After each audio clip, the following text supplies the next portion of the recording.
In the village of Lungwe, where dust danced in the wind and ancestors were buried with carved stones and animal bones, no soul dared build near the graveyard. It was sacred. It was feared. Until one morning, a woman appeared, barefoot, wrapped in faded cloth, a basket on her head, and in her arms a sleeping baby. She said no words. She asked for no help. She simply walked out past the market, past the old drummers, past the laughter and goats, until she reached the edge of the dead. And there, beside a mango tree, bent by years of wind, she began to build. That night, her hut stood, crooked and leaning like her back. The next day, the village came to life, and the laughter began. She sleeps with the dead. She must be mad, a witch who feeds her child with the bones of the forgotten. But Mama Nyoka said nothing. She sat by the hut, rocking the child, watching, waiting. Days passed, but the baby never cried, never cooed, never moved. The village children grew curious. Is it even alive? Maybe it's a doll. A curse, a curse. And still Mama Nyoka sat, always near the tree. When it rained, she did not shiver. When lightning struck close, she did not flinch. One day, the village chief summoned her. Old woman, he asked, why build where the spirits sleep? She looked up slowly. Her voice was dry, but strong. Because they do not lie. The chief frowned. Who do you protect in that hut? She smiled. Someone your people buried, but never grieved. She turned, walked away. And the air grew colder.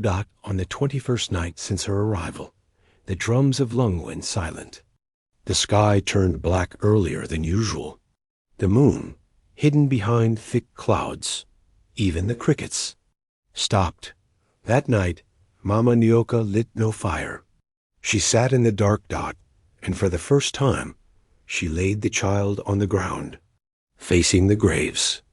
At midnight, the earth trembled, not loud, but enough to wake the goats, enough to shake the gourds on the rafters. And then, a sound, a long, low cry, not from the sky, but from beneath the graves. The villagers ran to their doors, peering into the dark. And at the edge of the graveyard, where no one dared step, they saw it, a glowing mist, rising, spiraling around the hut. And then, the baby cried, loud, piercing, ancient. It echoed through the mango tree, through the graves, through the people. The mist vanished. The earth still. And the mango tree dropped its first fruit in over 20 years. A voice filled the night. Neither male nor female, neither young nor old.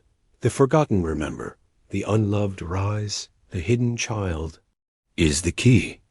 And just like that, the wind blew once. The baby fell silent. And Mama Nyoka whispered, now they know. Let them come. At sunrise, the village chief stood at the edge of the graveyard, his guards behind him, the villagers behind them.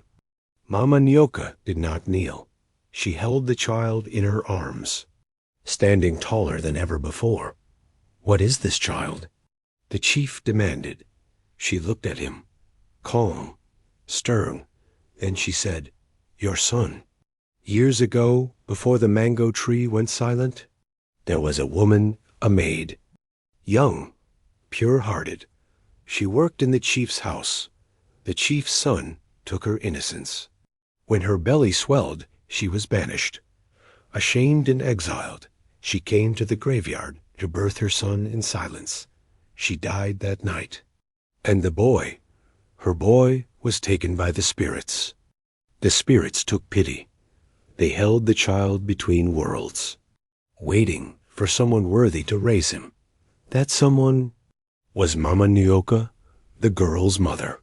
She spent years in the hills, learning the ways of the ancestors. And now she returned to finish what began in shame.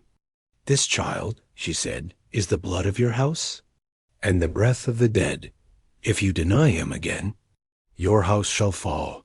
The chief knelt. The villagers wept. And from that day forward, no child born of silence was ever cast out again. The mango tree bore fruit. The graves fell quiet. And Mama Nyoka disappeared into the mist. Only the boy remained, raised with love, with story, with truth in Lungwi, a still whisper of the woman who slept with the dead. But now they speak with reverence. For she did not guard bones, she guarded truth. And truth, when buried, always rises.